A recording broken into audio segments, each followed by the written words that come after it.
Auto চালকদের এই যে অবরোধ 2 দিন পর পর, কালকেও করছে, পরশু দিনও করছে, কি পরিমাণ যে হ্যাসেল ঢাকার মানুষ। আর এই কেন যেন অন্তর্বর্তীকালীন সরকারের এই সময় কিছু হইলে খালি রাস্তা অবরোধ করে। এটা ইসলামে জায়েজ নাই কিন্তু ভাই। আপনার অধিকার আপনি যারা বন্ধ করেছে তার কাছ থেকে বুঝে নেন। আর আমার একটা জিনিস বুঝে আসে না, হাইওয়েতে যখন আপনারা এখানে অটো চালক, এখানে আপনার অনেক মুসল্লি আছে, সিম্পল হিসাব, আপনি হাইওয়েতে অটো চালালে আপনারা যদি নিষিদ্ধ করে রাইট আছে, আপনি এলাকার ভিতরে চালান, এটা আপনার জন্য ঠিক আছে। হাইওয়েতে চালাইলে আপনার জন্য ক্ষতিকর। কেন জানেন? গাড়ির স্পিড আর আপনার অটোর স্পিড এক না। গাড়ির লুকিং গ্লাস, গাড়ির লাইট, আপনার অটোর লাইট এক না। অ্যাক্সিডেন্ট বেশি হবেন এবং ক্ষতিগ্রস্ত প্রাইভেট কারওয়ালা ট্রাকওয়ালার চাইতে আপনি বেশি হবেন। কথা বলেন না কেন?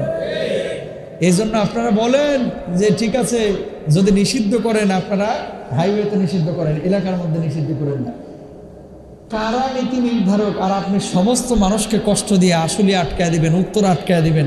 কিছু হইলি রাস্তা অবরোধ, কিছু হইলি এরা বলতেছে বিশ্ববিদ্যালয় বানাও, এরা বলতেছে এই করো সেই করো। এগুলো জুলুম ভাই। সাধারণ মানুষ হিসেবে আপনাদের জানা উচিত, অনেক অসুস্থ মানুষ থাকতে পারে, অনেক রোগী থাকতে পারে। আর এখন তো সভা সমাবেশ, আল্লাহু আকবার। গত শুক্রবার মাহফিল ছিল সুনামগঞ্জ, আপনাদের এখান থেকে জমা পড়ায় ভাই আমার জয়দেবপুর পার হইতেই মাগরিব হয়ে গেছে। কেন? কয় মানে লড়াই লড়াই লড়াই চাই, লড়াই করে বাঁচতে চাই। কার লগে লড়াই করবি তুই? এখন কথা কয় না, লড়াই লড়াই লড়াই চাই, লড়াই করে বাঁচতে চাই। লড়াইটা করবি কার লগে? এই সমস্ত ফাইজলামি বন্ধ করেন মিয়া। আপনি যেই দলেরই হন না কেন, সভা সমাবেশ অবশ্যই করবেন, জায়গা মতো যান। রাস্তা আটকাচ্ছেন কেন? রাস্তা আটকায় কত মানুষকে কষ্ট দিচ্ছেন। এই প্রত্যেকটা মানুষের অভিশাপ আপনার উপরে লাগবে, ঠিক কেনা ভাই? হাজার হাজার মানুষ, কি যে কষ্ট। কিছু হইল রাস্তা অবরোধ কেন রে ভাই? নবীজি কি বলতেছেন এবার খেয়াল করেন। আল্লাহ নবী সাল্লাল্লাহু আলাইহি ওয়াসাল্লাম বলছেন, রাস্তার ভিতরে কষ্টদায়ক একটা যদি কলার খোসা পড়ে থাকে, খেয়াল করেন রাস্তার ভিতরে কি পড়ে আছে? কলার একটা খোসা পড়ে আছে। নবীজি বলতেছে এই কষ্টদায়ক জিনিসটাকে তুমি দূরে সরাইয়া দাও, ফেলাইয়া দাও, তুলে অন্য স্থানে ফেলো। আর আমাদের দেশে কলার খোসা তো দূরে সরানোর কথা, দূরের কথা পারে না রে। কলার খোসা না, রেল লাইন তুই উপড়ে ফেলায় দেয়। কথা বলেন না কেন? কেন রেল লাইন উপড়ে ফেলায়? যাতে করে রেল আসতে না পারে। কোথায় পাইছেন এগুলা? শুনেন, আপনি বলবেন যে হুজুর আপনি যে এখানে ওয়াজ করতেছেন, বলতেছেন, কয়জনে শুনবেন?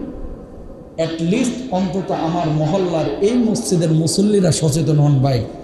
আবারও বলি, আপনার এই অবরোধের কারণে যদি 500 অসুস্থ রোগী কষ্ট পায় হসপিটালে যাইতে, ছোট ছোট বাচ্চা নিয়ে অনেকে বের হয়েছে, এই 500 মানুষের অভিশাপ কিন্তু আপনার উপরে লাগবে, ঠিক কিনা? হুজুর হোক বক্তা হোক, অনেক সময় ইসলামী আন্দোলনের ভাইরা যারা হুজুর হুজুর বলতে যে জুমার নামাজের পরে মিছিল করে না, অবশ্যই করবেন মিছিল। রাস্তার একটা সাইড দিয়ে যান, আর একটা সাইড ছাড়িয়ে দেন না, গাড়িগুলো যাক। কারণ এলান নাই তো। আপনি যদি আগে এলান দিতেন যে আগামীকাল 2 ঘন্টায় রাস্তাটা বন্ধ থাকবে, মানুষ বিকল্প রাস্তায় যাইতে পারত। এলান নাই, জুমার নামাজের পরে জামগড়া আটকায় দিচ্ছে। এবারের সংগ্রাম, স্বাধীনতার সংগ্রাম চলতেছে। লড়াই লড়াই লড়াই চাই, লড়াই করে বাঁচতে চাই। কেউ নাই, কার লগে লড়াই করবে? ফাঁকা মাঠে বলি এই সমস্ত জিনিস করা যাবে না। আবারও বলে এই সমস্ত জিনিস করা যাবে না। এটা ইসলাম না, এটা দিন না যে আরেকজন মানুষকে কষ্ট দিয়া রাস্তা বন্ধ করে আপনি সাধারণ মানুষের জিম্মি করে কোনো দাবি আদায় করবেন, এটা না। যারা নীতি নির্ধারক তাদের কাছে গিয়ে আপনারা আন্দোলন করেন, ইনশাল্লাহ। বলেন, কষ্ট দিবেন মানুষকে? দিবেন? কেউ কেউ মনে মনে বলতেছে হুজুর মনে হয় বেশি পেঁচে পড়ছিল কালকে।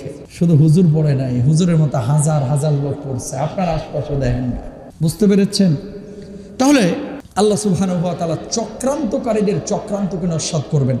রাস্তাঘাটে কিছু আদব আছে, যখন চলবেন ডান পাশ দিয়ে চলবেন, মানুষকে দেখা হলে সালাম দেবেন, কষ্টদায়ক কোনো জিনিস পড়ে থাকতে দেখলে এটা ফেলাই দেবেন, তুলে ফেলাই দেবেন। খোঁড়া ভাঙ্গা চূড়া কোনো জিনিস যদি দেখেন, অনেক সময় আপনারা বিল্ডিং ভাঙেন, বিল্ডিংয়ের কিছু আবর্জনা থাকে, এটা চাইলে আপনি আপনার রাস্তার গর্তটা বন্ধ করে দিতে পারেন, করে না, ওটা নিয়ে যে ডাস্টবিনে ফেলে, তারপরেও ওই গর্ত জায়গায় ফেলে না। কেন? এটা মেম্বার সাহেবের কাজ, এটা চেয়ারম্যান সাহেবের কাজ। আমার নবী কি বলতেছেন খেয়াল করেন।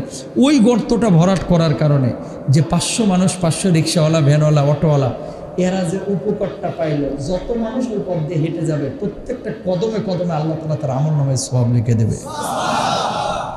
আর কিভাবে বোঝাবো? এটা তো টাকা লাগতেছে না।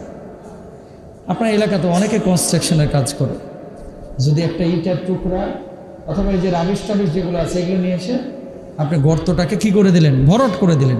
1000 কোটি টাকার প্রয়োজন নাই, সুন্দর একটা মানসিকতার প্রয়োজন, ভালো একটা হৃদয়ের প্রয়োজন, তাহলে এই কাজগুলো সম্ভব, ঠিক কিনা? তাহলে পৃথিবীতে কোনো মানুষের চক্রান্তে আমরা মানে কখনো কোনো মানুষের জন্য চক্রান্ত করব না, মানুষের কষ্ট লাঘবের জন্য চেষ্টা করব, আরেকজন মানুষের হক আদায়ের ব্যাপারে সচেষ্ট হব। আল্লাহ তাআলা সবাইকে তৌফিক দান করুন। আরো জোরে বলেন আমিন।